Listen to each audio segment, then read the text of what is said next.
So, bottom line, you're not going crazy. You're probably experiencing racism.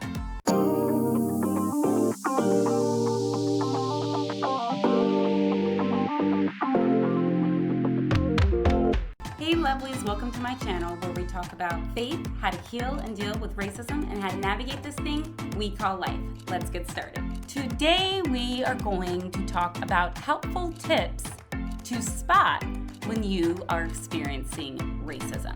So, a few months ago, I was speaking with a girlfriend, and she was sharing how a lot of stuff was going on at work, and she was essentially kind of being like siloed and all of this stuff, and you know, I noticed was kind of having a hard time essentially naming the fact that she was experiencing racism. I think she was kind of going through all the feels, but eventually I was just like, you know, what you're experiencing is racist, right? Like, this is racism.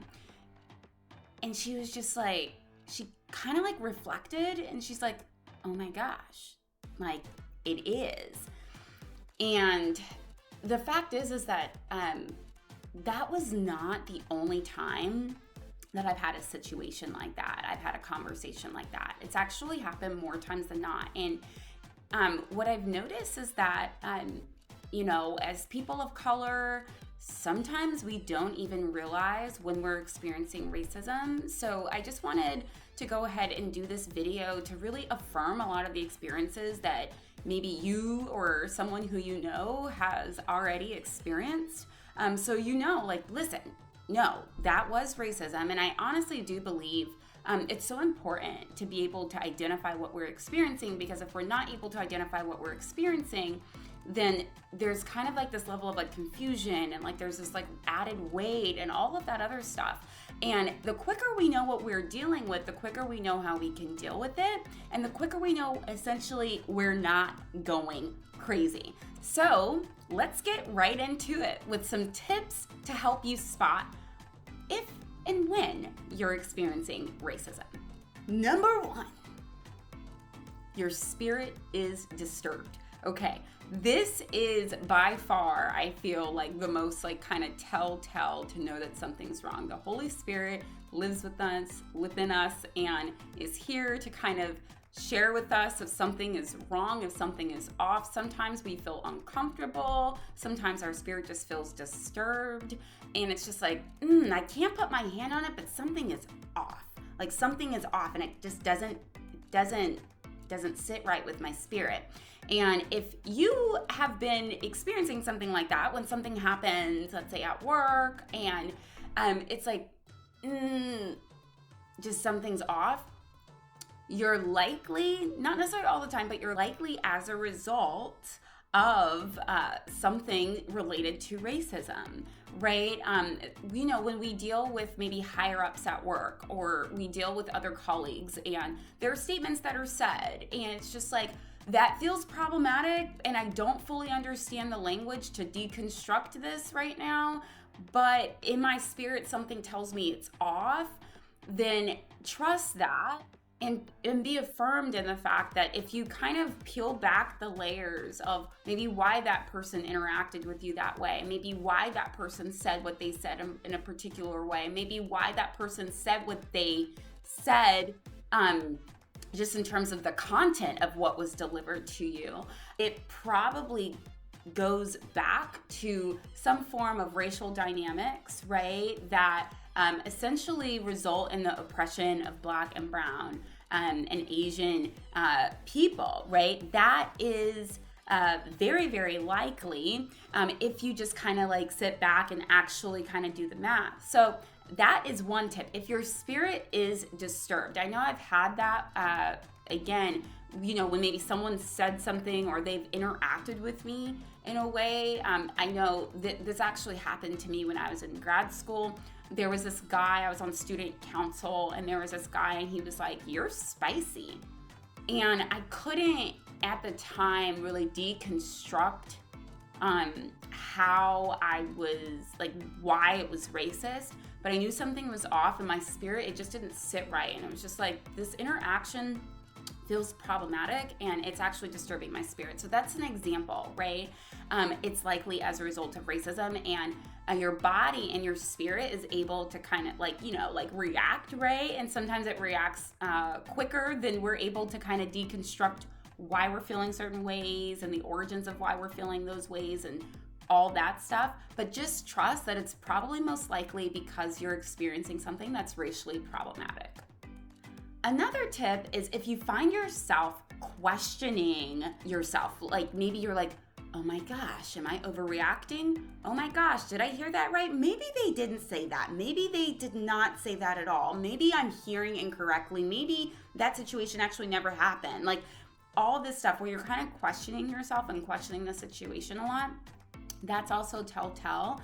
That again, not all the time, but it is very likely, right, that, when you get in that position of feeling that inherent need, right, to just question yourself and not just be affirmed in yourself of what actually happened, then it likely is as a result of racism. And, as people of color, we often feel like we can't speak up. We often feel silenced by institutions and by individuals within those institutions.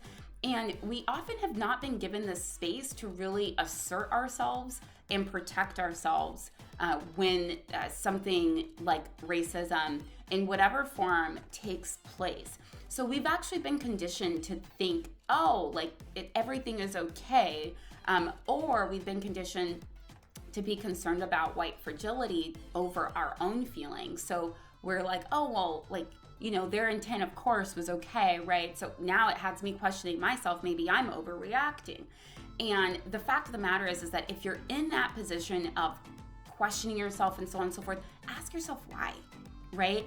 In many cases, what I've noticed with myself and even a lot of my girlfriends and even people who I've ministered to and discipled to is it's because, right, that is basically telltale, right, that they are in fact experiencing racism. So I just want to affirm that if that's you, if you are constantly questioning like yourself, like in those situations and all that stuff, it's likely because you are experiencing racism and we have not been conditioned to truly assert and be like, no, like I did see right, I did feel right, I did hear right, I experienced it right, like this was racist.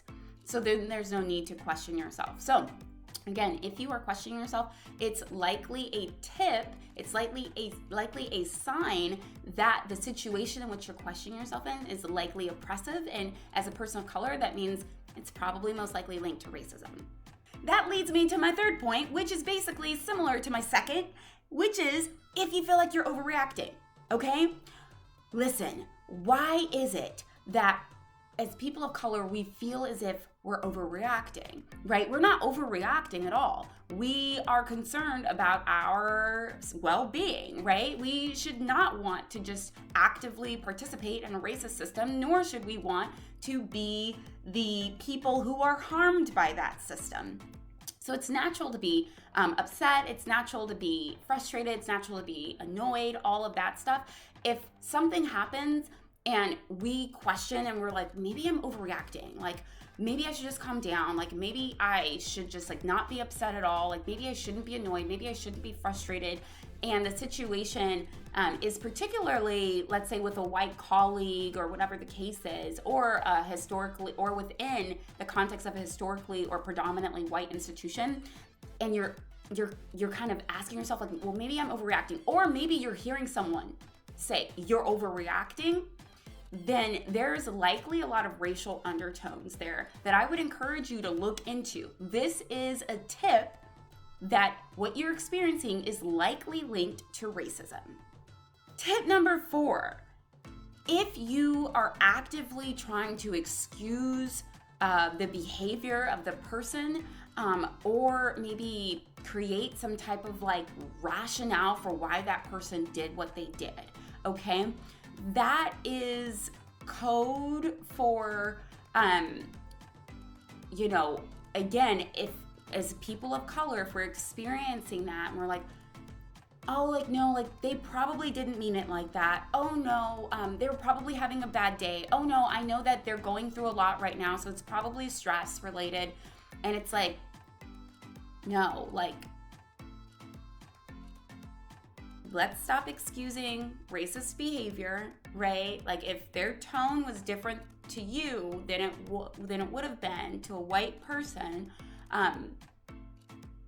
that's racist. If they are behaving with you in a different way other than how they would behave with their white counterpart, that's racist. If they are being short with you and not considering your ideas and all of these different things, right? There's no reason for us to provide excuses for the behavior of people when we are interacting with them and we're experiencing racism, right?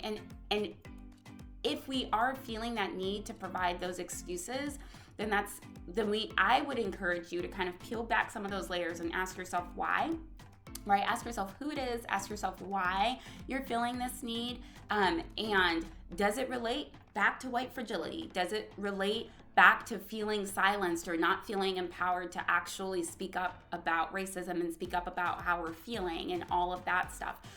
Really kind of dig deep. And if someone else tries to provide excuses, I know I've experienced it where I've called out racism. I'd be like, you know what, like what they did was actually racist.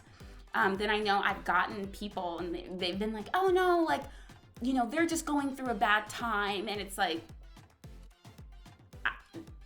listen, I will pray for them. I hope that they no longer go through a bad time, but them going through whatever bad time is not an excuse to behave in a particular way with me, especially being a woman of color. That is when it becomes racist. It's just like, no, like you are perpetuating racial oppression, okay? So again, this is just a tip. Not necessarily always is this like the case, right? But it's a telltale that more times than not, if you are in a place of trying to excuse the behavior, particularly of our white counterparts, it likely has linkages to racial oppression, which means that it has linkages to you experiencing racism. So I just want to affirm you to not provide excuses for anyone else's behavior and just affirm what you're experiencing. The next is if you're feeling silenced.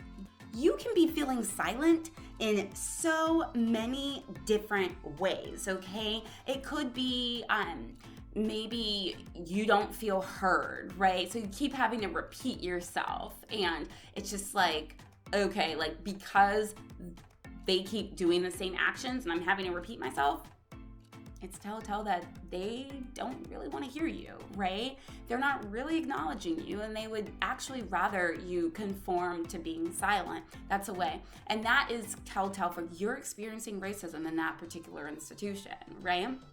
I think another way that you're silent is when you're noticing that maybe you're excluded from certain things, right? Or you're encouraged to like tone it down and all that stuff. If you've heard that, if you've experienced that, you are experiencing racism, okay? So don't question it. You are experiencing racism. And I just want to affirm you right now that you're not going crazy, okay? This is something that's not just unique to you. It's something that exists in a lot of institutions. And as a person of color, you are in fact experiencing racism if you are being silenced. That kind of brings me to my next tip, which is if you're asked to be a team player, okay? And this is usually like in the context of like, let's say you're bringing something up that could potentially be contentious, like race, for example, or the need to engage more people of color in a racially equitable way, or whatever, the list goes on, okay? And it's just like, okay, like I hear what you're saying. We're just really hoping that you can be a team player on this. Statements like that, or you know, we're really just hoping that like you can be collegial with your colleagues and just kind of blend in with the team or anything similar to that. That is racist behavior. You are experiencing racism, okay? With white supremacy, unfortunately, a characteristic of that is really kind of this like assimilationist conformity kind of thing. And it doesn't necessarily want us to stand out and be our own authentic selves and all of that stuff, right? Part of speaking up, right, is also owning our truth and our humanity as people of color and our history of experiencing racial oppression and having racial resistance to that oppression. Being asked to be a team player essentially is another way that they're asking you to be silent, another way that they're asking you to conform and to assimilate into white culture, which unfortunately within the context of the US has resulted in continued racial oppression of Black, Brown, and Asian people. So that kind of brings me to my next point, which is if you were being asked to let go of certain aspirational goals for more realistic ones. And that is difficult. That is so difficult.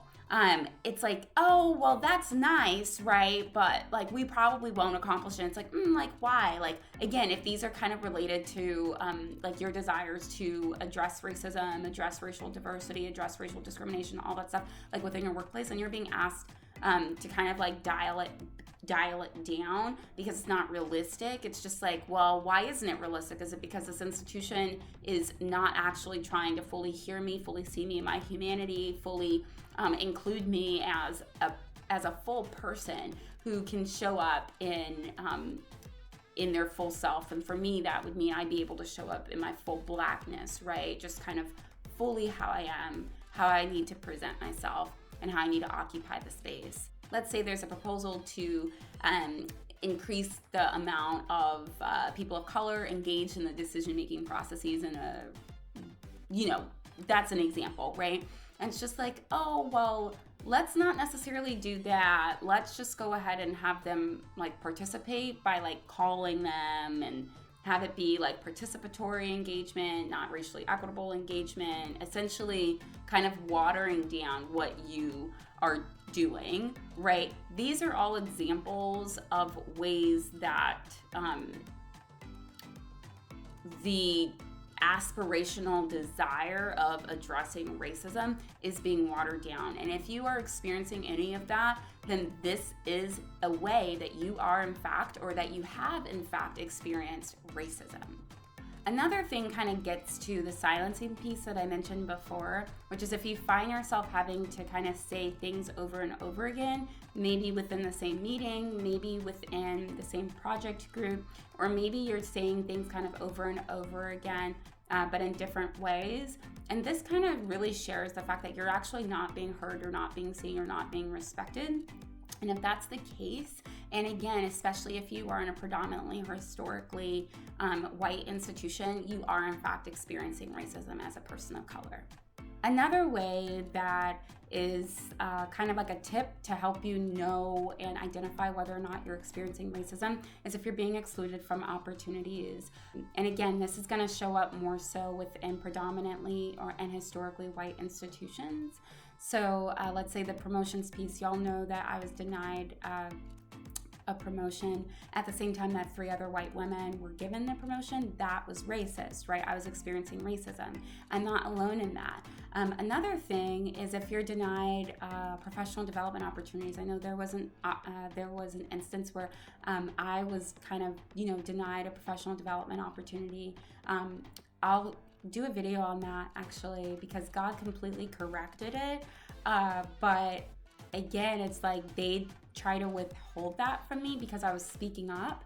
And again, any type of like opportunities that would help advance you or your career, that is an explicit way that racism shows up and that you are in fact experiencing racism. So don't feed in or accept the fact that, oh, well, like maybe it's because of this, or maybe it's because of that. No. It's because of racism. So just name it.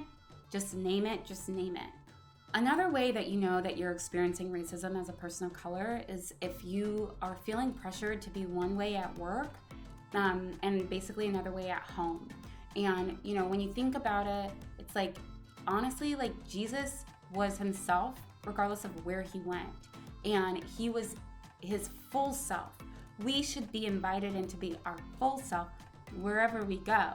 And unfortunately, with white supremacy culture, We're kind of forced to act professional, speak differently, wear hair differently, react differently.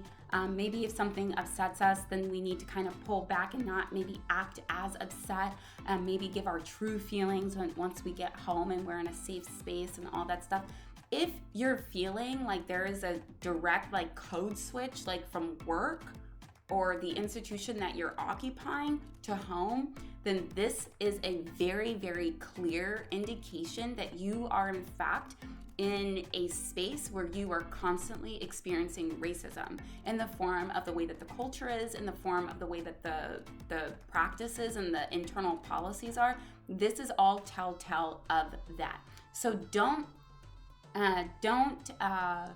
think otherwise. Don't just be like, oh no, like this is like work, it's professional. No. You can be at work and still feel as if you are bringing your whole self. And the moment that as a person of color, we are not feeling like we are bringing our whole self, we are in an environment that is maintaining racism, okay? So just be affirmed in that and name it. So now we're down to our final two. If you are feeling pressured to be appreciative of the progress that your organization has made to essentially address diversity, equity, inclusion, racism, any of that, okay? And specifically, again, this is going to show up more so in historically or predominantly white institutions. And as a person of color, it's typically, those conversations are typically going to take place when you start to call out what needs to change. And if you get that response, or if you're feeling that pressure to basically be like, oh, like, but I know we've done X, Y, and Z, or I'm so grateful that we've done X, Y, and Z, or if someone's like, well, why aren't you talking about what we have done? And it's like all this stuff, it's like, you are experiencing racism. You are. Because what that suggests is that the progress that has been made, and I'll say progress because who knows, like from your colleague's perspective, it might be progress, right? But it might not actually be moving the needle forward in terms of actually addressing racism, right? So it's like, it's this expectation that basically for people of color to just get what we're taking, right? I'm giving you this, just be grateful. And it's like, no, why should I be grateful for a delayed reaction in addressing racism, and what you're actually doing is not fully addressing racism in a way that actually makes it a safe space for me, right? But we've been conditioned, right, as people of color to essentially like be like, okay, well, I'll accept what's given to me. It's okay, like, it's okay that progress is slow. And we've projected it onto other people of color when we've heard complaints from them. Like, let's just be real. Like, I know I've experienced it where other people of color have been like, but we've made so much progress. It's just like, what the heck? Like, why are you not hearing my cry? Right? And the same with our white colleagues. If that is the response that you're receiving, then it means that they're not necessarily, they're concerned more about making sure that the progress that the organization or the institution has made is appreciated, more so than hearing your tears, hearing your cries, acknowledging the need for radical change. If that is you, and if you have been made to feel pressured to acknowledge the progress that's been made in your organization or institution in the direct conversation of you voicing a grievance, then as a person of color, you are experiencing racism, okay? You're experiencing racism. You're just experiencing racism. And last but not least, when you don't feel like you can trust your colleagues, this is also telltale for the fact that you are likely experiencing racism. So again, this goes for people of color who we are working in institutions that are predominantly and or historically white, and we don't feel like we're in a space that we can truly like trust our colleagues, then we have to ask ourselves, what would garner that trust, right? And why isn't it that when I'm in this space, I don't actually feel like I can trust? When you ask those questions, especially when it comes to trusting our white counterparts, then it could very well be that they're nice, right? But they haven't necessarily decentered their own whiteness, right? They haven't checked their own white privilege. They haven't been actively anti-racist. They haven't practiced cultural humility. All of these different things that essentially can foster trust that we can have, with our white counterparts in predominantly white spaces or historically white spaces. So it, again, kind of dates back to you're experiencing racism. The fact that you automatically have your guard up and you don't feel like you could trust suggests that you don't feel safe. And the fact that you don't feel safe means that there's probably racial violence. That racial violence is likely unresolved and may or may not have been addressed, right? So let's create a space where, as people of color, we're not afraid to say what I experienced was racist, okay? We're not afraid to just name it. It is not a bad thing for us to name it. It is a good thing for us to name it. And the quicker we can actually name it, the quicker we can actually address it.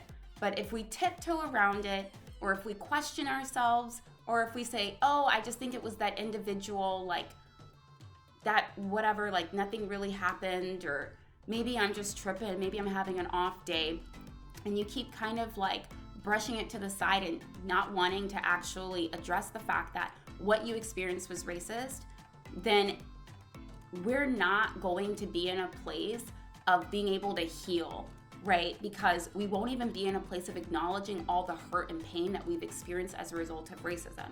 So I hope that this video helped you. I hope that it blessed you. Please like it. Please subscribe. Please comment below.